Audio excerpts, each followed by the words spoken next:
Bapak Bambang, tempat lahir Sukabumi, alamat Kampung Sangrawayang, Desa Sangrawayang.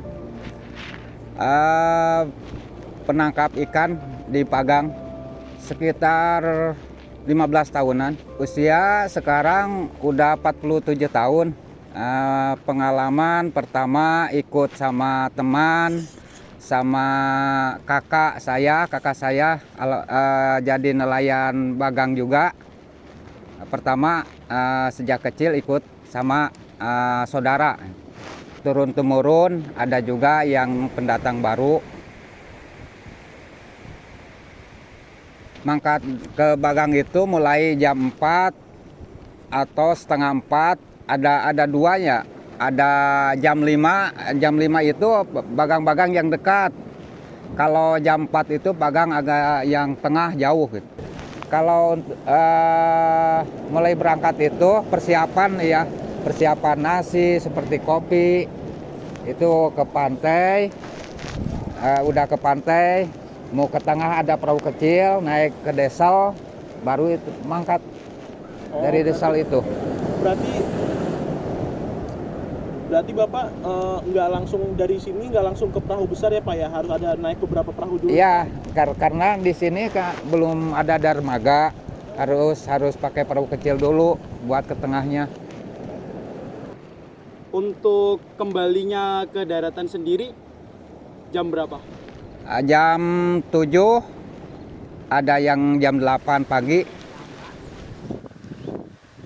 Kalau ke Bagan biasanya membawa alat-alat apa aja Pak? Membawa alat bahan bakar, bensin, rokok, kadang-kadang kopi, nasi untuk makan di Bagang. Ada yang sendiri, ada yang nemanin, ada juga tamu, seperti tamu yang ikut mancing gitu. Kerangkanya itu bambu, tambang untuk ikat, jaring,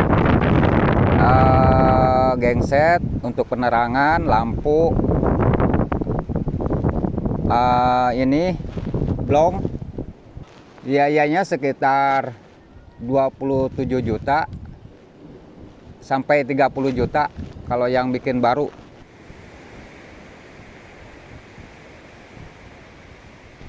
Kalau punya modal, Bapak bikin sendiri. Ada juga yang sebagian pinjam dari BRI. Ada juga yang join gitu sama teman, bisa untuk hasilnya nanti dibagi dua. Di Sangrawayang ada sekitar 100 bagangan. Kalau melaut itu jadi gini ya, musim-musiman. Kadang-kadang lagi banjir, alhamdulillah itu banyak ikan. Kalau lagi sepi, untuk makan juga nggak dapat, apalagi BBM kalau lagi sepi. Kalau harga ikan itu ada sebagian jualnya, untuk jualnya di kilo, ada sebagian di perkeranjang seperti ikan petek, ikan rebon itu di perkeranjang. Kalau ikan seperti tongkol itu di kilo. Kemarin harga ikan tongkol itu 12.000 di waktu lagi agak mulai gitu. Kalau lagi banjir mencapai paling 2.000. Yang tertangkap itu seperti kalau ikan kecilnya seperti ikan rebon, teri nasi, teri paku, ikan petek, ikan deles. Kalau yang di tengah itu ikan tongkol. Dijual ini ada dua bagian. Kalau ikan besar itu langsung ke TPI Pelabuhan Ratu. Kalau ikan kecil-kecil langsung dibawa ke pinggir direbus. Direbus ya, nanti di packing langsung dibawa ke Bogor. Jadi langsung dijual asinnya ke Bogor. Kalau lagi rame itu puncaknya, kemarin juga ada yang dapat 150 keranjang, ada yang dapat 100 keranjang, yang dapat 50. Kalau ya lagi rame. Kalau lagi sepi itu untuk BBM juga nggak kebeli gitu. Apalagi ini. Kalau seandainya Bapak dapat 150 keranjang, nah itu uang yang didapat untuk bapak pribadi atau nanti ada bagian sekian buat pemilik perahu, sekian buat ini gitu pak? Oh iya, dibagi-bagi. Pertama itu ada khusus penjualnya dari Pelabuhan Ratu, itu ngambilnya 10%. Terus untuk biaya angkut bagang itu seperti perahu desal itu 30%. Udah gitu baru dibelanjain untuk BBM. Udah bersih itu misalkan yang punya dikulikan itu baru bagi dua. Kalau dikulikan kecuali yang pemiliknya langsung masang, nggak dikulikan. Musim puncak ikan itu dari biasanya gitu, dari bulan 8, 9, 10, 11. Dan jadi gini, kalau ikan banyak, kemaraunya harus panjang gitu. Kalau tahun sekarang agak ini banyak hujan, jadi ikan itu agak kurang. Biasanya dari bulan 7 juga udah mulai ikan banyak. Ya ada sih, ada, cuman paling 1 bulan itu 4-5 hari adanya. Enggak seperti puncaknya. Enggak, mulai melaut itu dari bulan 3. Karena itu ada faktor alam musim barat. Musim barat itu dari bulan 12, biasanya bulan 1, bulan 2, bulan 3, ya 4 bulan, 4 bulan. Bulan 5 mulai kita bikin bagang gitu. Oh iya, kalau lagi musim barat kan pagang juga kadang-kadang sebagian hancur gitu. Ombaknya besar, jadi nggak bisa melaut. Kendalanya ya tadi di waktu lagi nggak ada ikan kan itu memerlukan BBM ya. Setiap turun itu rata-rata lah 100.000 itu habis biaya untuk turun. Kalau lagi nggak ada ikan itu untuk beli BBM selanjutnya. Cuaca bapak pernah mengalami ombak yang tinggi pas lagi di bagan atau badai gitu nggak pak? Pernah. Karena di bulan 12 itu masih melaut, dan lagi di bulan 12 itu kan mulai barat ya. Bapak ke laut, lagi laut bagus, kadang-kadang malamnya ada musim barat gitu, ada angin barat gitu. Jadi bapak kadang-kadang di laut kena barat, kena ombak. Pernah, sering kan, apalagi kalau pagang apung itu tahannya pakai jangkar ke bawah. Kalau musim selatan kan besar anginnya ke tengah gitu, hanyut ke tengah. Kadang-kadang 1 hari 1 malam di tengah gitu, nggak dijemput sama perahu desal itu. Ya, ngomongin desal ada juga yang perahu lewat itu biasa sama-sama nelayan bisa ini saling. Oh, jadi udah biasa, jadi nggak takut lagi. Untuk bagang itu kekuatannya ada mencapai 1 tahun, ada 2 tahun, tergantung itu musim baratnya. Kan di sini waktu musim barat gelombang sangat besar gitu. Kebanyakan bagang itu hanyut ke pinggir.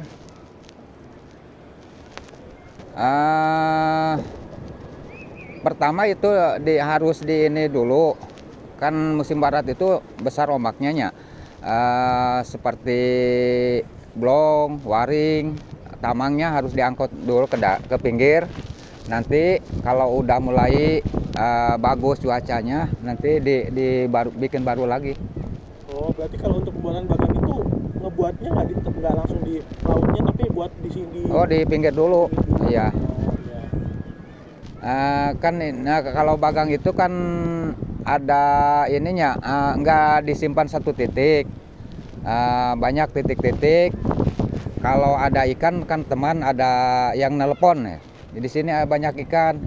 Jadi kalau pagang apung itu kalau misalkan di sini di 1 titik ini nggak ada, di situ ada, langsung digusur, ditarik sama desal itu. Iya, pakai desal itu, perahu desal. Bapak kalau bapak pas di bagan itu bapak nggak ada persiapan kayak pakai jaket gitu, maksudnya jaket pelam, life jacket gitu pak? Enggak persiapan jaket. rumah jaket biar nggak dingin doang Pak ya. Iya.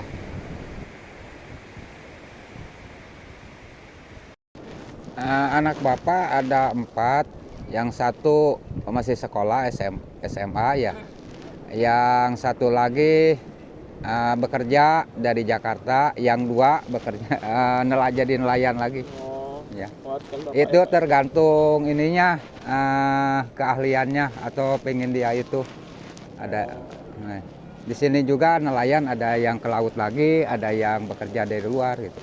Berarti tadi kalau untuk permasalahan utama bagan ini boros ya Pak ya? Ya, jadi kalau pakai mesin genset itu boros, pengeluarannya itu bisa mencapai 100.000 per malam. Dengan mudah-mudahan dari pemerintah itu Bapak mengusulkan ya, dari genset itu misalkan diganti seperti tenaga surya gitu lebih. Walaupun sekaligus agak mahal belinya, tapi untuk bahan bakar tiap malamnya bisa ringan gitu. Oh iya, Bapak sangat mengharapkan bantuan dari pemerintah. Ya masalah untuk penerangan ya. Karena genset itu kan memerlukan biaya sekitar 100.000, misalkan 10 liter bensin itu. Dan lagi lampunya juga kan untuk bagang itu kadang-kadang ya cepat rusak karena cepat kena air itu. Mudah-mudahan kedepannya bisa ada bantuan lah dari pemerintah, khususnya untuk nelayan ini. Pertama, Bapak sangat berterima kasih atas kedatangannya mahasiswa ke sini.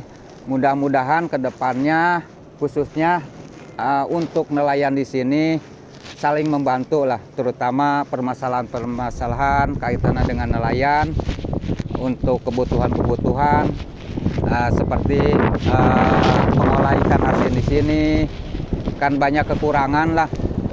Tolong dibantu untuk menyampaikan ke pemerintah ini kebutuhannya. Bapak sangat berterima kasih. Untuk tentang aturannya, Bapak juga ya untuk aturan bagang ini katanya ya Bapak juga belum tahunya undang-undang nomor seberapa gitu. Jadi dilarang bikin bagang, cuman misalkan kalau ini dilarang bikin bagang, untuk pemerintah ini bisa dioperalihkan nelayan ini, misalkan nggak boleh bikin pagang, biasanya usaha ke pagang, nanti operalih usaha apa gitu. Dan lagi untuk bikin usaha ini memerlukan modal, mungkin bisa lah dari bantuan pemerintah gitu, harapan Bapak.